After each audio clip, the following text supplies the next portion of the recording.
Adab Haji Ji. Good evening, everybody. Welcome to the Speaking Tree session on Rumi's love for the eternal can help you heal. It won't be an exaggeration to say that Jalaluddin Rumi was an apostle of love. Born in 1207 in Balkh, presently in Afghanistan, the Persian language poet, Islamic scholar, and Sufi mystic wrote many verses, ghazals, eulogies, quatrains, encouraging his followers to rise above ego and surrender to the divine will. His works include epics like the Masnavi and Diwan-e-Shams-e Tabrizi. Until his mid-30s, Rumi was a jurist and religion teacher. But when he met wandering dervish Shams Tabrizi, the course of his life changed. Rumi became Tabrizi's ardent disciple, his closest friend, and plunged deep into Sufi mysticism. He had most famously said, "Lovers don't finally meet somewhere, they are in each other all along." Today, Haji Syed Salman Chishty is with us to talk about Rumi's yearning to be united with his divine love. Haji Syed Salman is the 26th generation Gaddi-nation, hereditary custodian of the Sufi shrine of Dargah Ajmer Sharif. The Chishty Sufi family of Ajmer Sharif traces its lineage to the Holy Prophet through his grandson, Imam Hussain. After completing his basic education from Ajmer, Haji Syed Salman graduated in economics and commerce from Wilson College, University of Mumbai. Passionate about Sufi spiritual traditions, he devoted himself to promoting practical Sufism and got involved in researching world Sufi traditions and their impact in different culture. He's a regular speaker in international Sufi conferences on spirituality and interfaith dialogues hosted by top universities, including Harvard and Johns Hopkins. He's founder, chairman, and managing trustee of the Chishty Foundation Ajmer Sharif for the past 9 years. Over to you, Haji Ji. Haji Ji.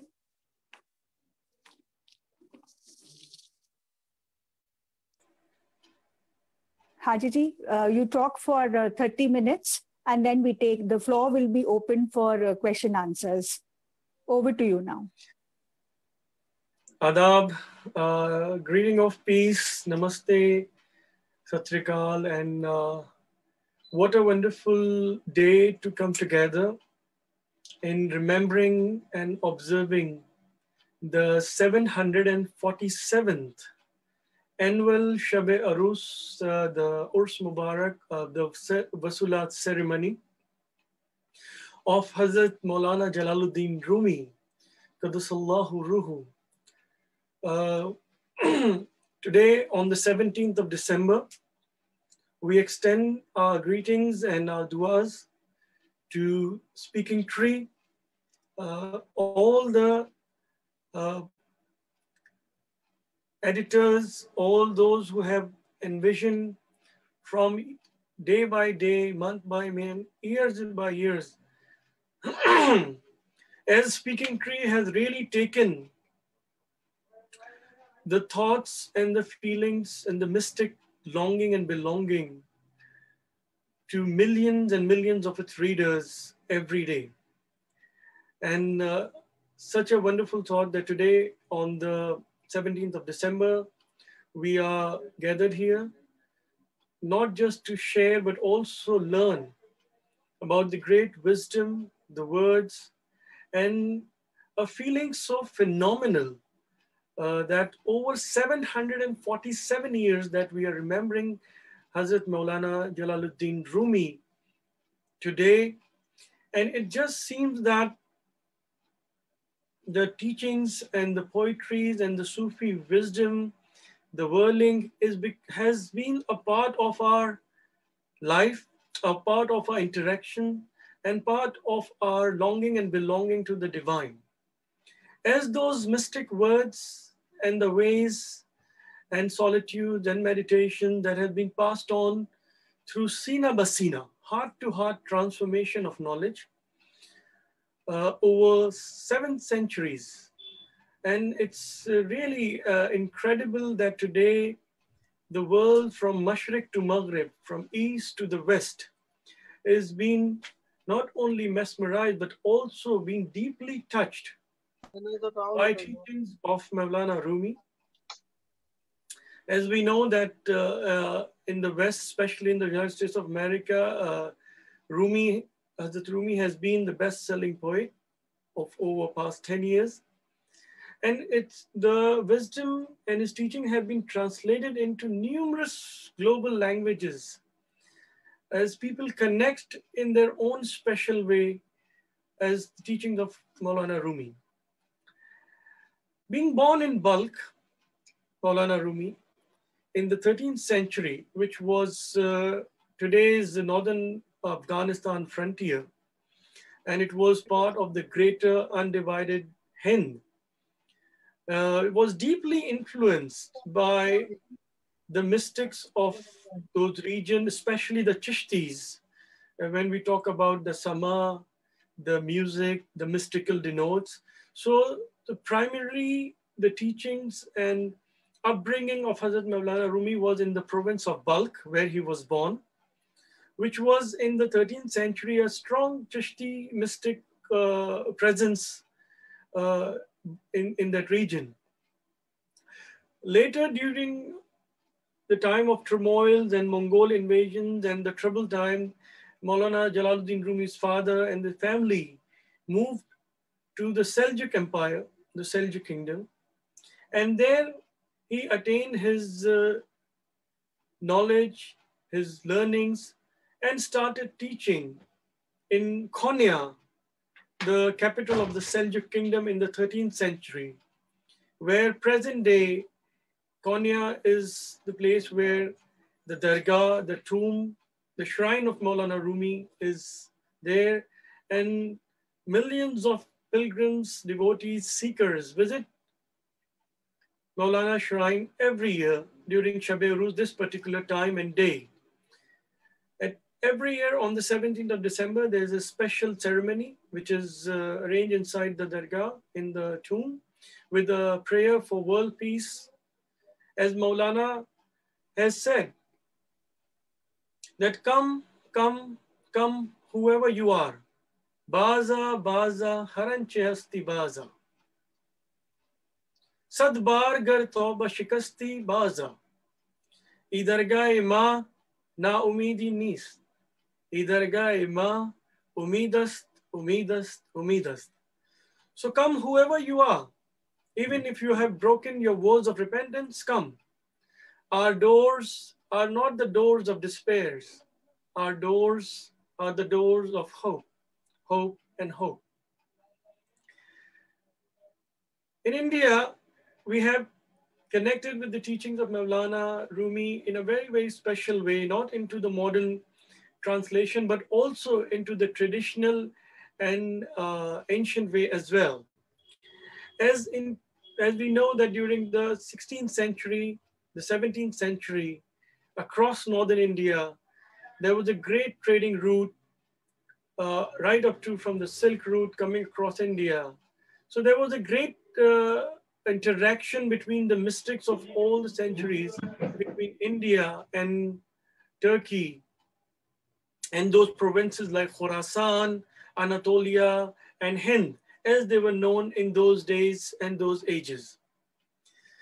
So through the influence of the language, the Persian language, which have been official state language for Hind during the Mughal Sultanate, so that teachings of Maulana Rumi reaches through the language form, and all the different schools of mystic learnings, especially the Sufi madrasas, the learning schools in those days and age.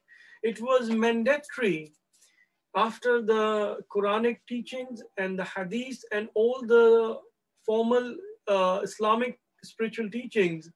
It was mandatory to also teach the Masnavi and Manavi. Now, Masnavi and Manavi is a great literature, a body of literature which has been noted down of all the spiritual teachings, discourses, poetry, which were uttered, which were rendered, which were in his ecstatic experience, was spoken and noted down by his students and immediate followers, which turned out to be a Masnavi, which is more than 6,000 odes, poems have been recorded and that have been translated into numerous languages across the world. So Masnavi was a mandatory part of all the Sufi schools, the teachings, which was so universal in its form and its being that it really shaped up the spiritual environment of teachings across the Indian subcontinent, along with all other great mystics teachings of the Chishty order, the teachings of awliyas, the Sufi saints of all ages. During the time of British occupation of India, a lot more, we can say, divisive form of learning, which was penetrated of taking away the spiritual strength. Because India has been blessed with a great spiritual understanding and strength, adhyatmik shakti jo hamare desh ki hai, which is, I think, very unique. And that was kind of was the first infiltration by the British occupation and their mindset to take away the spiritual power, the spiritual strength. And that strength really united India across the barriers of diversities, across the huge diversity that we have.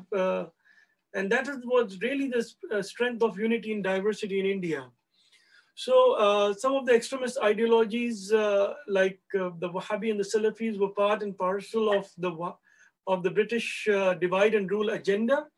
And from that moment, the teachings of saints like Rumi and other Sufi mystics really vanished from the different Sufi schools or the madrasas across India. And it is equally important to reinstate and reintroduce those teachings which really celebrate the diversity on our planet Earth. And Maulana Rumi is one such incredible personality who have always taught and always stood for celebrating humanity and serving with unconditional love. As we know that Maulana Rumi, through his father and his mystical teacher, Hazrat Shams Tabriz, who appeared in Konya, he had the greatest influence of changing Maulana Rumi as a Maulvi, as a teacher, just a formal teacher, and become a mystical saint. It was that first meeting between Hazrat Shams Tabriz and Maulana Jalaluddin Rumi that really kind of took away everything worldly or the royal court that Maulana Rumi used to serve, and he was a great scholar, but not a mystic until he met his murshid. And that's where this mystical ode also came into place, where we say, Maulvi hargiz na shud Maulai Rum. That Maulvi, he was not the Maulai Rum, Maulana Rumi that the world knows today. He was just an ordinary Maulvi, a teacher. Maulvi hargiz na shud Maulai Rum, Az Ghulami Shams Tabrizi Nashud. That until he became the student, the loving servant of Shams Tabriz. It's the Guru Shishya or the Piro Murshid relation that really opens the heart and polishes the heart by giving the extremes of divine love, and that jolts you to really take off the worldly possessions or the worldly longing that has crept in your mortal being. And that's what Hazrat Shams Tabriz did at one loving glance.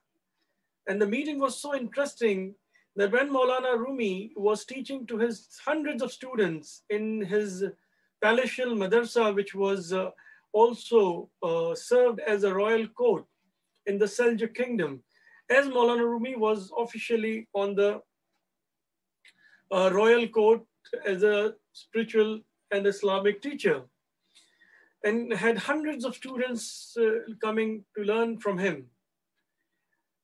But when Hazrat Shams Tabriz appeared and entered his spiritual school, he was mesmerized with the pomp and show about all the royal attribution. And when he went close, because Maulana Shams Tabriz was in his tattered clothes like a fakir, like a mystic wandering darwish. And he went to Hazrat Maulana Rumi, who was surrounded with many books and teaching, and he asked him in a very vague manner that, "Oh Maulana, what is this books and teaching that you are giving to the students?" So Maulana Rumi, in his ego of that being a big renowned teacher, he looked at Shams Tabriz and discarded him that you go away from this place. This is the ilm, this is the knowledge of the books that is not for people like you who are the wandering darwish. So upon hearing such discarded views from Maulana Rumi, Hazrat Shams Tabriz started laughing, and he came close and picked up some of the books that Hazrat Rumi was teaching through and put them into a nearby pond. And that Maulana Rumi became very furious, and all the students became very furious. And he said, "This was all my life earnings. These books were so important to me, given to me by great masters. And in a second, you just put them into water." So Hazrat Tabriz just for a moment paused him and said, "This was the only learning that you had of all your life? Wait a second. Hold on." Hazrat Shams Tabriz looked with a smile at the fishes of the pond. All the books that was drowned came out. The fish brought at the disposal. It is recorded into the conversation of discourses between Maulana Jalaluddin Rumi and Shams Tabriz that all the books came into disposal, and Hazrat Maulana Rumi was quite mesmerized to see that what really happened, what really unfolded with this wandering dervish or the mystic. And similarly, Maulana Rumi asked him that what kind of knowledge is this? What is this ilm that you possess that I don't know about? So Hazrat Shams Tabriz looked at him and said, "Hada ilm inta namidan." This is the knowledge that you won't understand until you give up your royal robes. At that moment, Maulana Rumi became ecstatic, tore his royal robe, gave away all the official titles and the position which was conferred upon him by the royal court of Seljuk kingdom, and became a devoted servant and a disciple of Hazrat Shams Tabriz. That was the transformation moment, and that is so important that we have to give up our worldly titles and possession if we really seeking closeness to the Creator by coming into the service of the creation.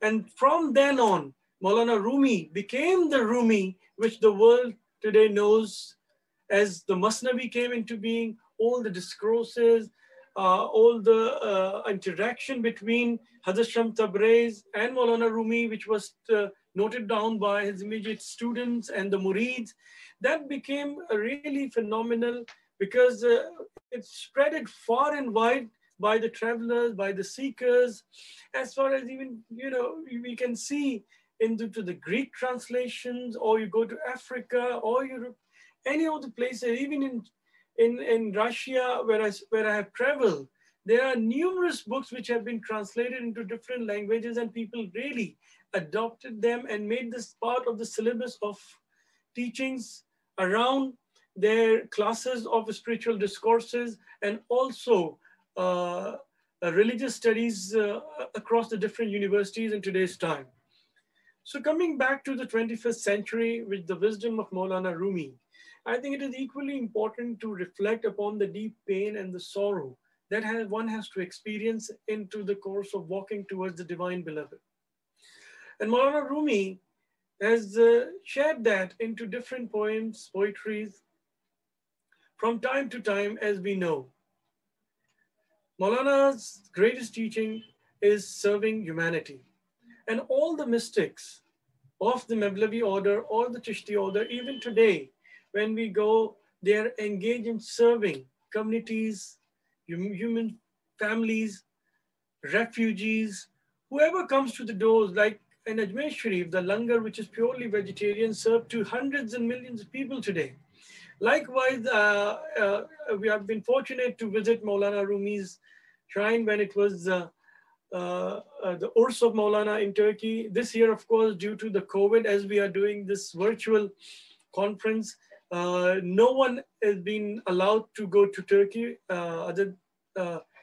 for the Urs of Mevlana. I've been invited also for another virtual conference, which happened yesterday, where we shared uh, our remarks and our regards from Ajmer Sharif, India, in Konya, where it was organized by the descendants and a wonderful lady, Esen Chelebi, who's been holding the light of Maulana Rumi. She's the great granddaughter. We had the honor of hosting her in India, in Ajmer Sharif, and over several conferences. So they observed it yesterday, and today at 4 p.m. Konya time, they have a special prayer ceremony for the world peace and also healing. This year has been specially dedicated as Ehsan Waqti, that this is the time for praying of Ehsan. Ehsan is the highest form of a spiritual state, where you are presenting yourself in front of the Divine Lord, and you know for sure that you are in that state of spiritual presence, that God is looking at you and you are looking at God. And that is something very, very important when we look at the Maqam of Ihsan, the station. So this year has been particularly devoted for healing, for world peace, and devoting yourself in engaging with the human family without any differences, distinctions, and over caste, creed, nationality, languages. No to racism. This is an important message this year from Konya to the world. With Speaking Tree, and we have been writing, we have been also participated in earlier conferences, physically also with other spiritual masters. I think it is equally very, very important to reflect on some of the last teachings of Maulana Rumi, as I have noted it down. And it is such an important message that Maulana Rumi gave at the time when he passed away.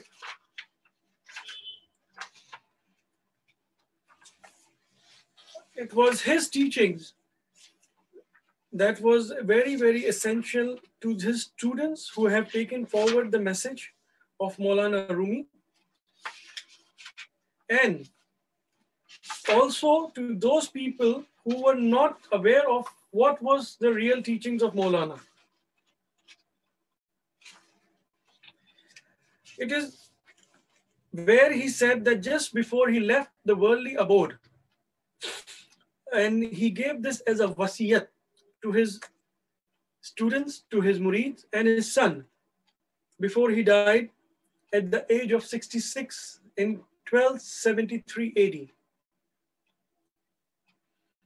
This was his testament, that my testament is this, that ye be pious towards God in private and public, that ye eat little, sleep little, speak little, so that you depart from the wickedness and the sins of the world, that you continue constant in fasting and steadfast in vigilance, that you flee from the carnal lust with all your might, that you endure patiently the contumely of the world, that you shun the company of the biased and foolish, and consort with the noble-hearted and the pious.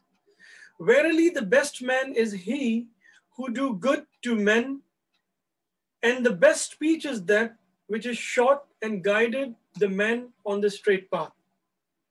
Praise be the God who is the only God. La ilaha illallah.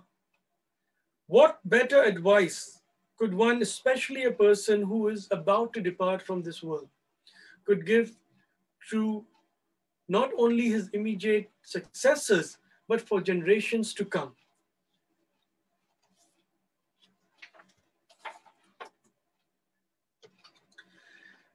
Today, when we reflect, as we know that the world has experienced something which is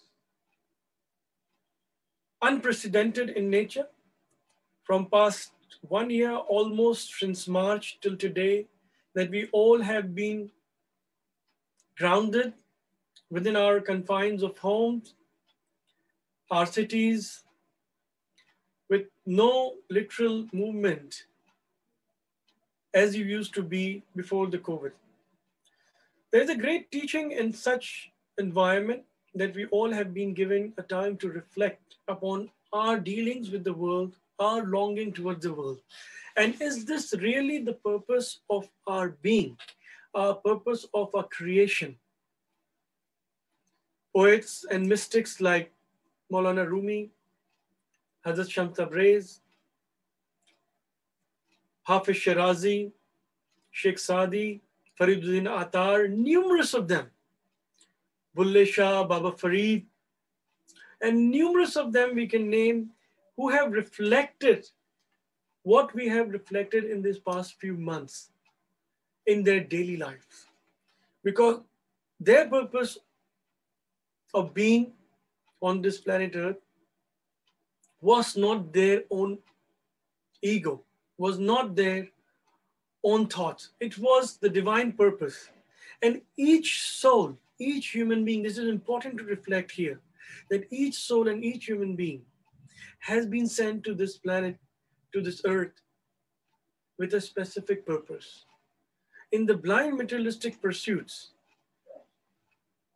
if we don't have the consciousness, if we don't have the groundedness, which we call as halat, if we are stuck into halat-e-ghaflat, heedlessness, if we are not paying heed to what our real purpose is, then we are entangled into the blind materialistic pursuits, and it really leads us to dissatisfaction with our own self first and dissatisfaction with everybody else.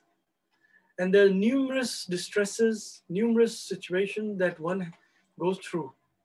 That is why we say on all the important occasions that as an Indian, being born and brought up in India is such a blessing, that how sacred and how important is spiritual wellness and spiritual well-being in our day-to-day life, that we have been taught from our childhood, in fact. Even with all the modern education, somewhere or the other, or in a daily basis, we have those moments to reflect on our spiritual longing. And that really kind of gave us that spiritual bonding with our own soul, and also nourishing the soul with a moment of reflection is so important. That while we nourish our body, keep ourselves healthy, if we neglect the nourishment of the soul, it also leads us to some really catastrophic personal experiences. So once we have that understanding of what the longing of the soul is and how to nourish it, we don't have to remember big volumes of verses or mantras or holy scriptures. But what we have to do is reflect on our inner essence and our longing of the soul. Similarly, the way we reflect on the need of our body by nourishing it, by having healthy meals, and how long it has been that we haven't nourished our soul. Once we ask our question, then the answer would be very, very different from each of the person. So the teachings of the mystics, of the awliyas, give us that moment of reflection. And we crave for those teachings and learnings. As William Chittick has beautifully penned down some of very important Persian learning and Persian poetries of Maulana Rumi, I would just read some of 2 or 3 such poetries which really give an essence of what Maulana Rumi used to be in his essence, in his teachings, and how it has become so universal.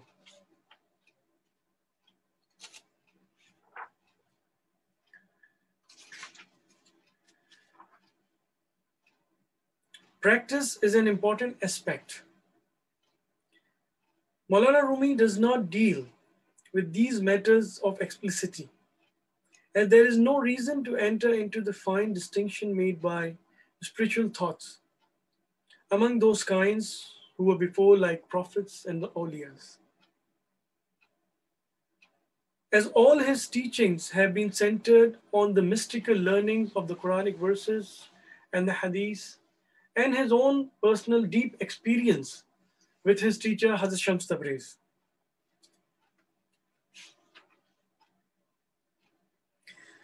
He also reflected on the teachings of Mansur al-Hallaj when he uttered the divine attributions of his mystical experiences, An al-Haq, An al-Haq, An al-Haq, for which he ultimately paid a price of being executed by the externalist, by the extremist mullahs or the Maulvis at that time, because of their worldly understanding of what is truth.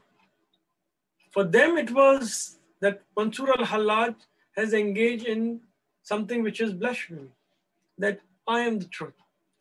What Mansur al-Hallaj experienced was the divine ecstasy. Out of that ecstasy, when he uttered those words, it was a reflection of his longing and belonging and his union with the divine creator, which is the ultimate truth. So Maulana Rumi reflects upon such great experiences of the past Sufis into his deep teachings and his poetries, which comes from his deep analysis, his wondering, his longings, and also his personal observation into the turmoils of time that he grew up. No matter what I say to explain and elucidate love, shame overcomes me when I come to love itself. Love cannot be contained within our speaking of listening. Love is an ocean whose depth cannot be plumbed. Would you try to count the drops of the sea before that ocean? The seas are nothing but an abundance of infinite love. Love cannot be found in erudition and analysis of mind, books or its pages. Whatever is discussed by people, that is not the way of lovers, ashiks. Whatever you have said or heard is the shell, is the outer shell. The kernel, the deepest essence of love is a mystery that cannot be divulged by being on the surface. How long will you cling to these words of the tongue? Love has many expositions beyond the speech. Silence, silence, for the illusion of love are reversed. The meanings become hidden from much speaking. When you become like me, then you will know. When he calls you, you will recite its tales. Oh, you who have listened to talk of love, behold love. What are words in the ears compared to vision in the eyes? So the essence of love is realized when we have the vision within our being. And silence is an important aspect to reach to the highest epitome of divine love. As Maulana Rumi has said, that silence is the language of divine. All else is just translations. So Alhamdulillah, as we know that there is stress in our life because of various reasons, worldly reasons, also when we are in public or in our private homes, there are times that are challenging to us. The moments of reflection give us that strength. We have to understand the ultimate strength that comes to us is only with those reflections, not by a crowd that surround us, or people that we know or those we don't know. It's the inner strength, because that is where the sacred aspect, the heart, it's the most sacred nectar of life. Being happy, being in divine considerations of levels, different levels of love, and reaching to the divine presence in all our might. As we have been sent to this world with the purpose, realizing that along with walking the path. Inshallah, God willing, if we are able to activate those spiritual receptors that we have been blessed and born with, then we can really understand the signs of the unseen and the hidden signs that we encounter every day, but they just pass through us, in front of us, by us, which we never acknowledge. The 7 spiritual receptors in the body are known as the Sitta Lataif, which are clearly defined when we do our meditations as Sir, Kafi, Akfa, Dad, Na, and more. And the zikr, meditation, remembrance of the divine, which Maulana Rumi has alluded, which Maulana Rumi has expressed throughout his 6,000 plus odes and more in different books that have been compiled, other than Masnavi and Manavi, the Divan-e-Kabir, Divan-e-Shams Tabriz, and similarly other books which have been passed on from generation to generation. They all reflect on personal and longing towards the divine, which has important reflection through these spiritual receptors. And when the babies are born, it is important to reflect on the tarbiyah, the training, and the character of newborn babies for the first 1,000 days. We know that at times when the babies are born, their spiritual presence, their spiritual maqam is the highest. They are at the maqam of awliya. They are maqam of a saint. That's why we say when the children are sleeping and in their smile and they're smiling in their sleep, it's the angels who are talking to them. Who other than saints who have reached that high maqam will be in commune with the angels? So it is important to take care of the children for the first 1,000 days because their spiritual receptors at the highest level.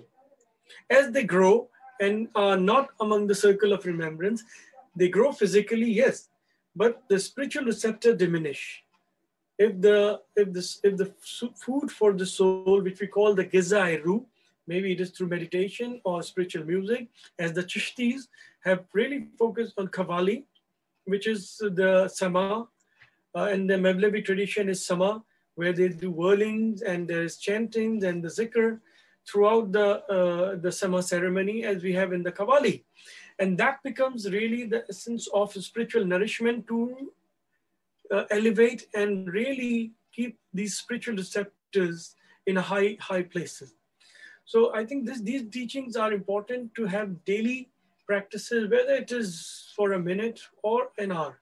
It doesn't really give an edge on other. Important thing is to have niyat al-husna, a noble intention, and clear conscious within yourself, a clear conscience that whatever you're doing is for goodness of fellow human being. If we intend towards those activities and actions in our daily life, then no bad or no harm should come to our fellow human beings. I think this is so important that today what we have shared and learned is not just for this particular half an hour or 30 minutes, but it is for every moment that if we can reflect for a moment, that really opens the heart, which has infinite possibilities, infinite ways to connect to the divine presence. Because the presence is not somewhere far away, not somewhere in the distant land, it is within us. It's that quest of self-realization that Maulana Rumi, after meeting his spiritual mentor, Haji Syed, realized in the most unique and the most beautiful manners that today we are reflecting and learning each moment from great spiritual masters, teachers, and their great students. The Guru Shishya Parampara, Pir Murid, the student and teacher disciples. And these continue to form the day human civilization came into being existent and will continue until the day of resurrection. Inshallah, we continue to learn and share with deep reflections on our daily life, and that is important. It is not just one gathering, one hearing, Absolutely. one collective Absolutely. understanding. It's very It is important a to... continuation, as we see that how Speaking Tree has continued on daily basis of sharing wisdom from across the different aspects of life. It is the continuation that takes you closer to the divine presence. And we pray and we wish, inshallah, the du'as are from Ajmer Sharif, where unconditional love of Khaja Moinuddin Chishty has been an essence of daily life from last 800 years. And we just talked about 747 years of the spiritual legacy of Maulana Rumi. And we pray that Allah subhanahu wa ta'ala, the one who has control, who has envisioned, who has ultimate power on every created being, give us that strength to realize our purpose of creation. That's our du'as and blessings from Ajmer Sharif. Peace be upon all of you. Thank you for having us here. And we look forward for a continuous interaction, as we know that there are some very interesting questions. Yes. Thank you. I don't know if yes, very interesting questions. those same And we are questions eagerly waiting. that would be asked here. Yes, I'll just... yes, Haji Ji, I'll just read out the question and the name of the person who's asked the question. So the first one is from Ruchi Taneja. She wants to know that from the infinite to the eternal, how do you live around self-centered people? I mean, it's one thing to connect to God and remember God, but then when you come across people who are self-centered, who only think about us, how do we deal with them? From the infinite to the finite, as we have said earlier also, it is deeply a spiritual responsibility on each soul that we would come across people who have become heedless, because this is the way of the world that we are together here. But our own consciousness should never be absorbed towards becoming heedlessness ourselves, because the signs of the divine in the infinite and the finite world are bestowed upon us each moment. As we move across, the souls recognize each other. Sometimes we meet random people and we feel there is a past connection. What is that past connection that we sometimes, if we are conscious toward those learnings and understanding, we reflect upon? We sometimes develop such a great bond to those people that we don't know them from our childhood. It is the acknowledgement and an understanding of the soul that the souls realize each other. In the Quranic verses in Surah Al-Arafah, in 173 verses, it is mentioned about the day when the Holy Commune happened between the souls and the divine. And the divine asked, Anasta Rabbikum, am I not your Lord? So all the souls replied in one voice, Shahidana Kalubala, that yes, we bear witness that you are our Lord. Into this worldly presence, when we interact and meet people, the souls acknowledge and realize those who are conscious towards each other longings. Unfortunately, into the blind materialistic pursuit, people become very self-centered. It is not that we should ignore them or avoid them, because it is impossible to completely ignore, avoid some self-centered people who are not conscious to what great treasure they're carrying within themselves. It is through a strong foundation of spiritual strength we can overcome such anxieties or such challenges that comes into our daily life. And with such people who are just on the path of heedlessness and not conscious to what they carry within themselves, we can reflect our own positiveness and goodness, so that we should not be disturbed with each rub. As Maulana Rumi has said again so beautifully, that how will your mirror of your heart how the mirror of your heart will be polished if you are irritated by every rub that comes your way. So such people who come, they are only coming towards us as a rubbing expression to clean the mirror of our own heart. So don't be irritated or don't be disturbed by such pushes, worldly pushes, or the scratches or the rub. This is only to polish the mirror of our heart, which only reflects the beauty of the divine presence within us. Mirror of our heart. That's wonderful. That's a beautiful way to put it. Another question is from Ruchi only, Ruchi Tadeja. You have to, she is quoting the Sufi mystique here. She says, you have to keep breaking your heart until it opens. Is it not contradictory to healing? When your heart breaks so many times, so does that heal you, or does that, breaks you, makes you feel bad? As we are talking about Maulana Rumi, I would also quote that. This emphasis on breaking good of heart. question to reflect. I think this is a very good question to reflect upon the importance of pain. The importance of pain in taking us to our purpose. Because if there was no pain, there was no way to experience the benevolence of the creation.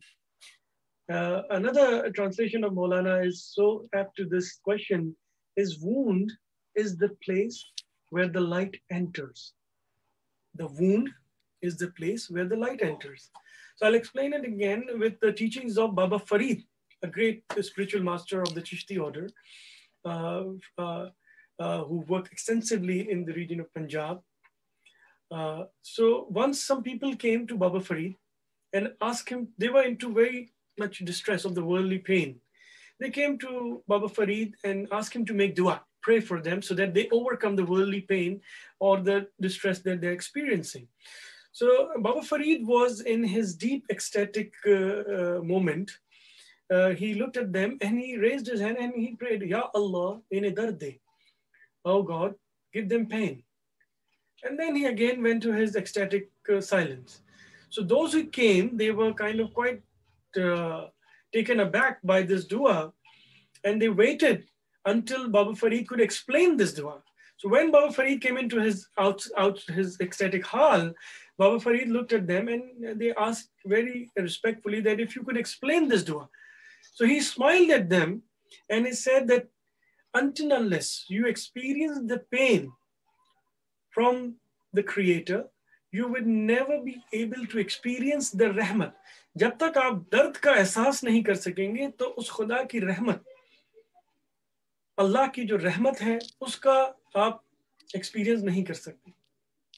उसको महसूस और उसका जो एक मुकद्दस एहसास है, उस रहमत का जो मुकद्दस एहसास है, उसको आप कभी भी महसूस नहीं कर सकते. So that is why pain is an integral part of attaining the divine realization. You look at the life and times of all the sages, all the mystics, all the awliyas, all the prophets, how much they have suffered, how much pain they have endured during their childhood. Many of them became orphans. They never had any worldly possessions, but they were the real masters. The real kings, the real sultans, and the real free men are those who owe nothing and nothing owes them. They are the real fakir. They are the real sultan. So pain is not that bad. Pain is an essence that really takes us to the deepest aspect. ఆడెవడో తెలియదు మౌలానా కళ ఏదో ఉందడి పేరు ఏదో గోచి ఇంకా last question also one more thing. So Manish Sharma wants to know, now these days is God irritated with us? Since you spoke of pain and the past 1 year, so much pain everybody's felt in some way or the other. So is it because God is upset with us, angry with us? చాలా మంది connect. I think there's some other voices are coming, but I got the question. Harish connected. This voice is coming from our side?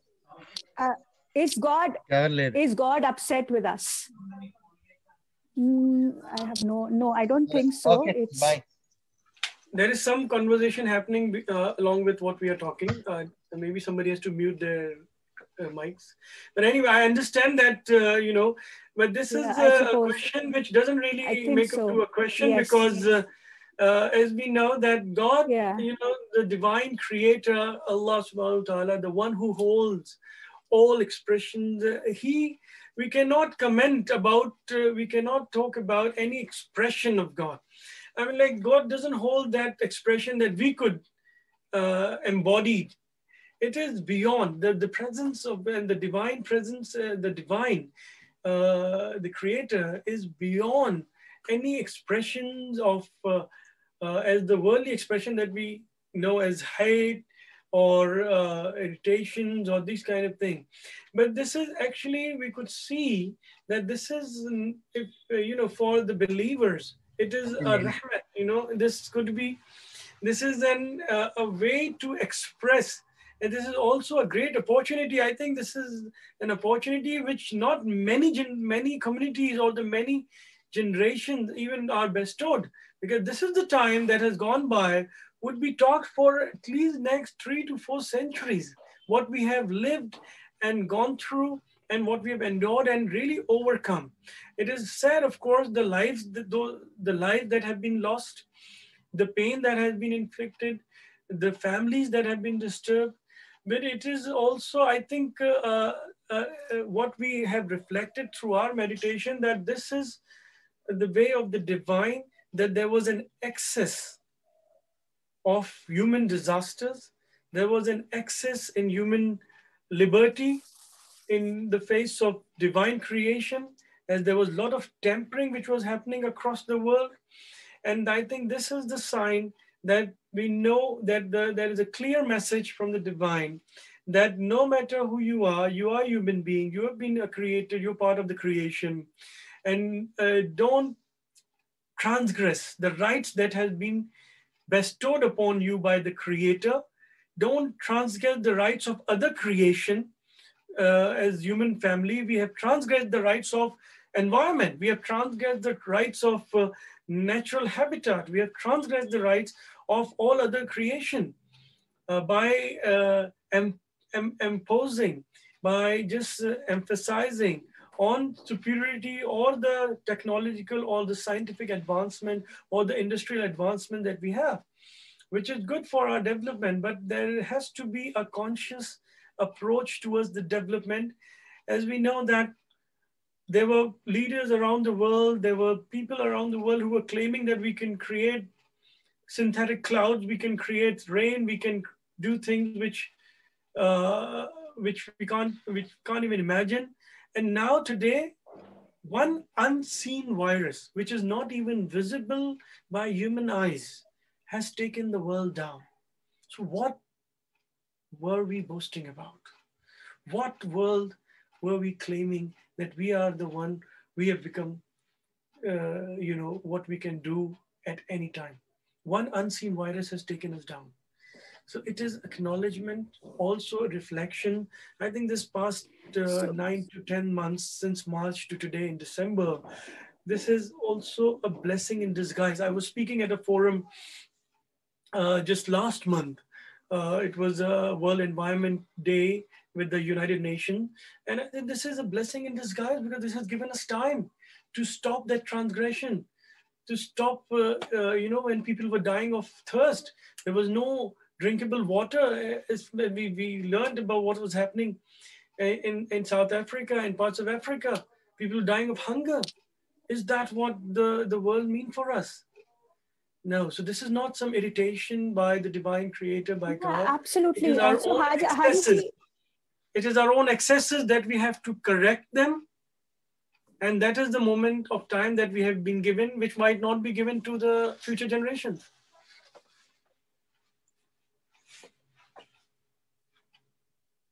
Yeah, so Aman Nair exactly wants to know that what does Sufism suggest to deal with this, resolve the COVID crisis? What would the Sufis say? Well, How it's can the we spiritual ride out understanding. It's this not crisis, particularly about the this Sufis or COVID the people who crisis? are into एक आध्यात्मिक जिंदगी में जो हैं, जो people who are into meditation. It is not about a particular community. It is about the world that we all have to reflect together. And as we have been serving, we have to stand by with our human family. We have to be more caring. We have to be more understanding. And that is where the unconditional love, which comes into place, which is really greatest epitome of human serving. So through the COVID pandemic, it is important to observe all the precautions and guidelines that have been come through us. But at the same time, along with those precautions, we have to be deeply in consciousness to our inner sense, because the guidelines, the COVID guideline that has come, it is all have come for the external precautions. What are the internal precautions we have to take? What are the things that we should not get engaged, what we were doing before the COVID and now into the new world, post-COVID world? Are we going to engage, or are we going to continue into what we were doing into our lives before the COVID pandemic? Are we going to continue the same way, or we're going to change? Not just with the external precaution that have been given to us by the scientists, by the doctors of the world. That is the important question that we have to reflect on, the inner changes that comes through this 10 months to a year of reflection. If we fail and we go back to the blind materialistic pursuit, blind ways of tampering with the environment, then we have truly failed this test which was given to all of us at the same time. And hopefully we pray that as a human family, we will not fail this test. We have overcome the pandemic. We have passed through with great strength, with great losses also around the world. But I say that the biggest loss, of course, the economies have collapsed, many lives have lost. We feel sorry for that. But the biggest loss would be if we go back to what we were doing before the pandemic appeared, the COVID-19 virus appeared. If we are going to continue in the old blind materialistic ways of pursuing what we want it at any cost, not reflecting on the tamperings of nature, attributes of nature on our fellow human being. If we continue to that, if the world policies continue to come along with that, I think that will be the greatest loss. And we should consciously make a firm resolve, a pledge, a spiritual pledge, that we would be more conscious to the inner essence of our being as much as we are conscious to the outer world that we live in today, inshallah. Inshallah.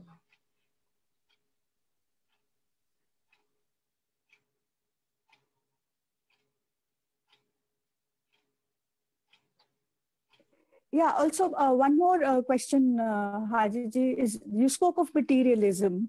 And so Asha D'Souza wants to know, how can one give up earthly attachments, my house, my son, my job, promotion, and reach a level of detachment? Now we have to make a clear understanding and clear distinction about what is that is hindering our path to the self-realization, to the divine presence. It is not always about the worldly love. What is the worldly love that we are engaging, which is also part of our spiritual journey? As I was sitting with, I was sitting with some of the spiritual elders about a couple of years, and we talked about similar thing, that ishq majazi, which we call the worldly dunya, the worldly love. Ishq majazi and ishq hakiki, the divine love. So the ishq majazi is not bad. It is not something that hinders us to take us to the ishq hakiki, the divine love. But what is harmful is ishq hammari, which is the lowest form of worldly attachment, that attachment which provoke us to lie, which provoke us to sin, which provoke us to greed, which provoke us to infringe upon our fellow human being rights. Those worldly attachment, those worldly love has been termed as ishq hammara, which is translated roughly as the donkey love or the lust.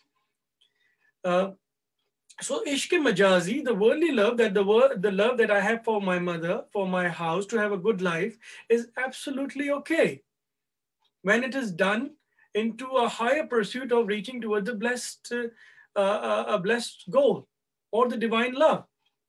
Well, ishq majazi takes you to the ishq hakiki. But the moment ishq majazi go to the lower cell where you engage in all these lies, lust, and those ways of the world, which is infringing and damaging our social fabric of the society or our fellow human beings' lives. I think that is which is very, very important, that we should never engage in those acts of ishq hamara, or the worldly love of the lowest self, which is and if ishq majazi, having a good life, having a good house, love for our family, our relative, this is perfectly okay. And this will also, because that is why there is no monastic life. When you talk about Sufis and the spiritual orders, we know that of course there is seclusion, there is meditation. You go to a cave for a particular time, like for an hour, for a day, or 40 days. That's we call the chilla. But it is nowhere written, or any spiritual teacher commands you to go to a mountain top or to a cave for the rest of your life. No, you go into seclusion, attain the spiritual powers, but you come back to the society and serve the society. That is the highest way, highest maqam, the station of being close to the Creator. As Khaja Garib Nawaz has said, that no matter how much you pray, your beads, your tasbih, your fasting, your meditation, your prayers is not for God. It is a gift from God to you to elevate your spiritual maqam. If you want to be close to the Creator, be in service to the creation. कि अगर आपको खुदा की कुर्बत हासिल करनी है, खालिक की कुर्बत हासिल करनी है, तो मखलूक की खिदमत में अपनी जिंदगी गुजर बसर करें. मखलूक की खिदमत में, service to the creation will lead you to close to the Creator.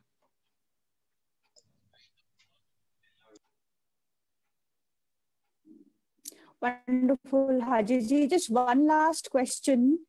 How to love God who is formless? By Saswat Rath. Well, love and all the feeling that has been since we are born and since we grow up and then we leave this world. What is the most important thing that we come across? Is it the forms? If we say love, happiness, consciousness, a sense of inner joy, has anyone ever witnessed forms of such beautiful attributes of our presence, of our being? Never. God, as we say, Kul wallahu ahad, Allahu samad, lam yalid, walam yulad, walam yakul lahu kufuwan ahad. This explains that God never comes from anyone, neither God belongs to anyone. Everything comes from God and everything belongs to God. So we cannot have any imagination of what form, of what embodiment, of what shape God could be. On the contrary, it will take you away from the real essence and the presence of God, which is not into shrines, temples, or the mosque. These are the places that has been gifted. This has been a blessed and sacred gift to us human beings, our mortal beings.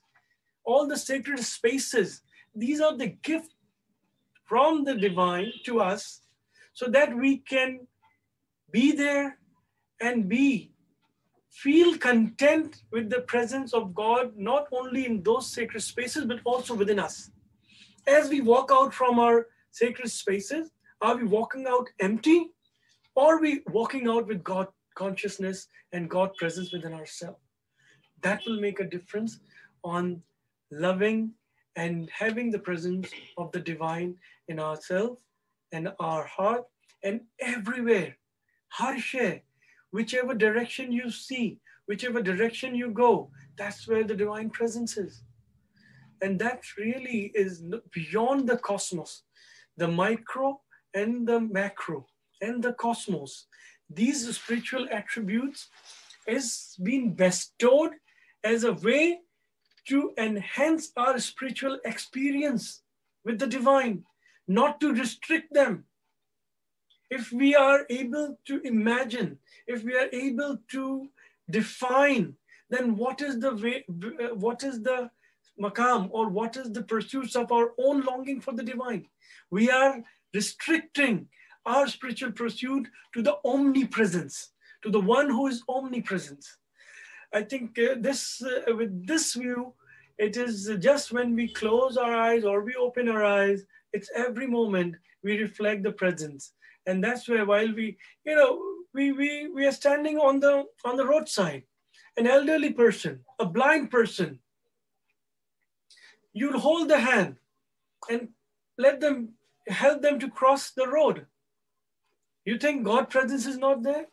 The smile that you see on that face, that's God's presence. Everything that comes from a goodness of the noble intention, that's God's presence everywhere. There is no place, there is no space which is devoid of the that's divine so wonderful. presence. That's the wonderful note.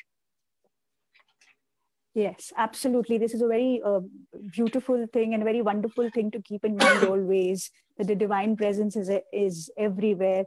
Thank you so much. Thank you so much, Haji Ji, for taking us through Rumi's teachings and through the Sufi mystic teachings.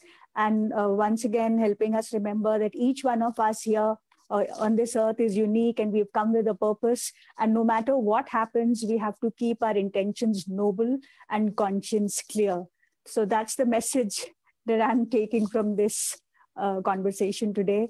Thank you very much for being with us. It's an honor to be with you us. always, Sunilji. Thank you for giving this space, and we hope that not only on the 17th of December, but also in the coming days, that we reflect as what the position of a mystic, or once what we are sent to this world, as we see that this is the whirling dervish, and you see that the one hand is facing the sky and one hand is facing the earth. And when the dervishes turn, and the way of the dervish is this, that from one hand we receive from the divine, and from the other hand that we have been bestowed a sacred trust. Each of us has been bestowed with a sacred trust. And with the other hand, we are sharing that trust, the sacred trust of being as a vice chairman or the representative of the divine on this planet Earth. That sacred trust is such a muqaddas amana. And that what unite us all as human family, that we are responsible for each other in a very, very sacred manner, in a sacred responsibility. And if that consciousness comes, I think most of the problems of us and them, of extremism, of violence, of racism, of rich and poor, I think those will really bridge gap if we have this consciousness of being a mystic of a dervish life, inshallah. So we look forward, inshallah, to come together again. Urs Mubarak of Hazrat Maulana Rumi, from the blessed land of Khwaja Gharib Nawaz Ajmer Sharif. Thank you so much. Thanks. Looking forward. Lots of duas to all the listeners, all the members who are together, all the internal staff of Peking Tree, Times of India Group, duas from Ajmer Sharif always. May we be all together serving our nation in the best of manners. Duas from Ajmer Sharif, Jai Hind, Salam. Thank you.